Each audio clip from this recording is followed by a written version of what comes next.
Bismillahirrohmanirrohim. Assalamualaikum warahmatullahi wabarakatuh. Syukur alhamdulillah, kita bisa berjumpa lagi di channel ini.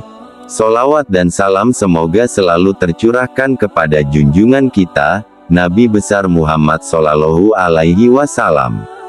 Allahumma sholli ala Sayyidina Muhammad wa ala ali Sayyidina Muhammad.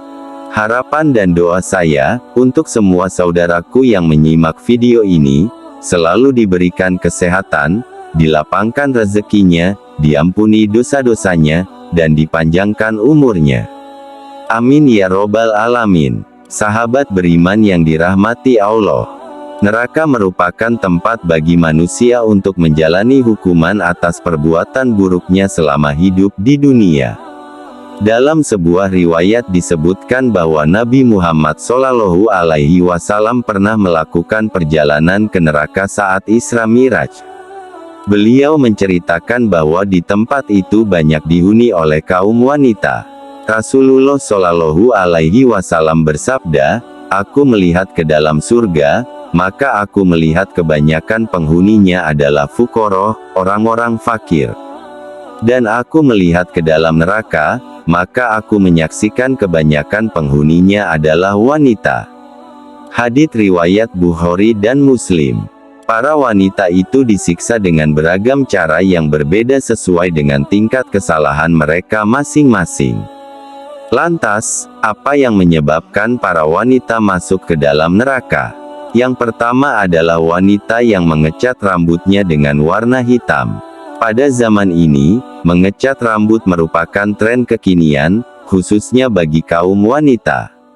Menurut para ulama, mengecat rambut bagi laki-laki maupun perempuan merupakan hal yang diperbolehkan. Namun, dari seluruh warna yang bisa dipilih, Islam melarang kaumnya untuk mengecat rambut dengan warna hitam. Orang yang melakukan hal ini tidak akan mendapatkan bau surga dan sudah pasti akan masuk ke dalam neraka. Larangan tentang hal ini sebagaimana sabda Rasulullah Shallallahu Alaihi Wasallam, pada akhir zaman nanti akan ada orang-orang yang mengecat rambutnya dengan warna hitam seperti warna mayoritas dada merpati. Mereka tidak akan mendapat bau surga. Hadits riwayat Abu Daud. Yang kedua, wanita yang mengaku keturunan orang lain. Ajaran Islam melarang seseorang untuk dinisbatkan kepada orang tua angkatnya. Dengan kata lain, seorang anak dilarang untuk mengakui keturunan orang lain daripada orang tua aslinya, walaupun ia dibesarkan dengan orang tua angkatnya. Hal ini sebagaimana sabda Rasulullah Shallallahu Alaihi Wasallam, barang siapa mengaku keturunan dari orang lain yang bukan ayahnya sendiri, tidak akan mendapatkan bau surga. Padahal bau surga telah tercium pada jarak 70 tahun atau 70 tahun perjalanan. Hadits riwayat Ahmad. Yang ketiga, wanita yang menuntut ilmu akhirat demi tujuan dunia. Mempelajari ilmu agama merupakan aktivitas yang dimuliakan dalam agama Islam.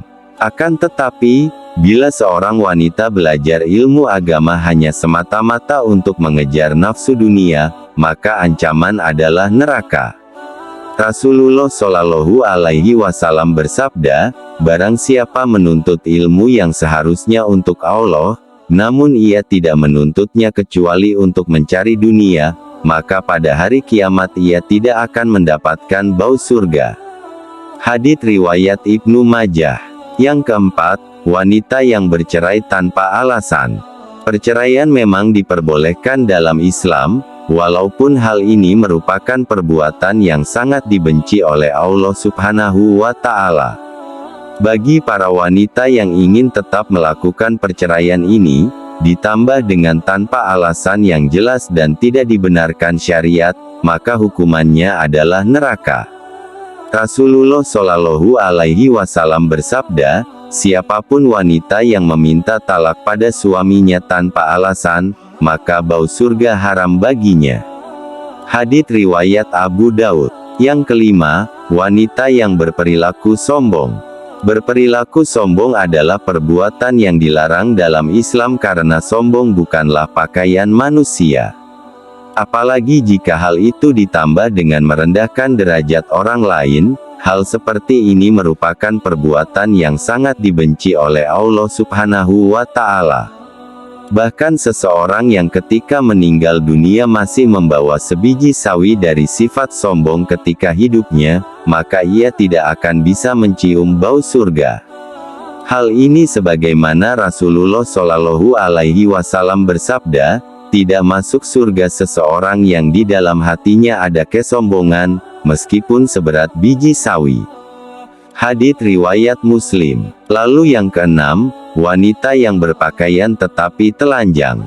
Pada zaman modern ini, perkembangan dunia fashion semakin besar, banyak sekali model busana yang tercipta, salah satunya adalah busana bagi kaum Hawa.